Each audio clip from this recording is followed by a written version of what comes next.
Il y a plein de jeunes qui m'envoient « Merci Miel, tu m'as sauvé la vie.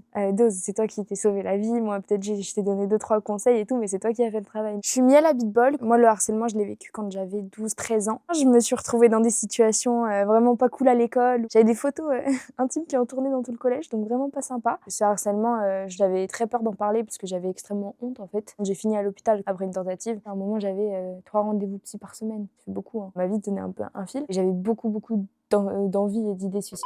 Moi, je comptais même pas finir l'année 2021 de base. Hein.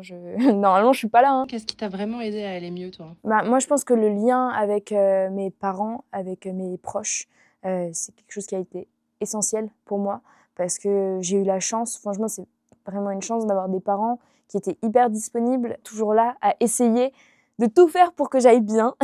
Et puis je pense aussi l'art, c'est un truc qui m'a beaucoup aidée. C'est pour moi un peu thérapeutique pour exprimer ce que je ressens, pour mettre un peu, je sais pas, les ruminations, les images que j'ai en tête sur papier. J'ai décidé, parce que j'ai pu aussi, en faire une force pour aider les autres à pas tomber comme je suis tombée, on va dire. Moi, ce que je vois, c'est qu'il y a beaucoup de jeunes en souffrance à cause de l'école. Je sais à quel point c'est difficile d'en parler, mais c'est tellement plus difficile de ne pas en parler en fait, et de rester seul avec tout ce poids sur vos épaules. N'ayez jamais peur, que ce soit des parents, que ce soit des professeurs, que ce soit des CPE, directeurs, une infirmière scolaire, des amis, enfin peu importe. Il faut parler de ce que vous vivez. Est-ce qu'aujourd'hui, tu peux dire que tu vas bien? Aujourd'hui, je pense que je vais mieux. J'ai beaucoup appris sur moi-même. Moi, j'aime pas dire que, par exemple, la guérison, c'est linéaire et tout, et que avant, j'allais pas bien, maintenant, je vais complètement bien. C'est pas vrai, parce que des fois, je suis en train de pleurer, des fois, je suis au bout de ma vie. Mais ça va beaucoup mieux. Enfin, je gère beaucoup mieux les situations de crise, les moments difficiles et tout, qu'il y a quelques années. Moi, je peux pas dire que je suis 100% guérie, parce que c'est pas le cas et c'est pas honnête.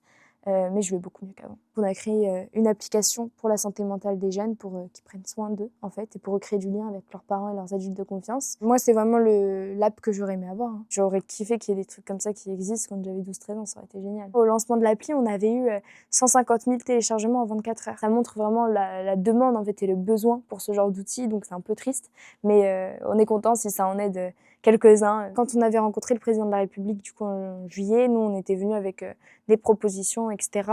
Il y avait Elisabeth Borne et Yannick Noder. Et il leur avait dit, OK, ces initiatives, il faut les déployer nationalement, etc. Il faut mettre ces initiatives en lumière. Il faut mieux coordonner tous les acteurs engagés autour de la santé mentale des jeunes et tout. Et voilà, c'était sympa. C'était un beau discours, mais en fait, il n'y a rien qui s'est fait après. La santé mentale des jeunes, c'est un sujet qui est hyper important parce que si on a une jeunesse malade, on aura un avenir... un pays malade aussi, quoi. Il faut faire des choses pour améliorer les difficultés que les jeunes rencontrent, quoi.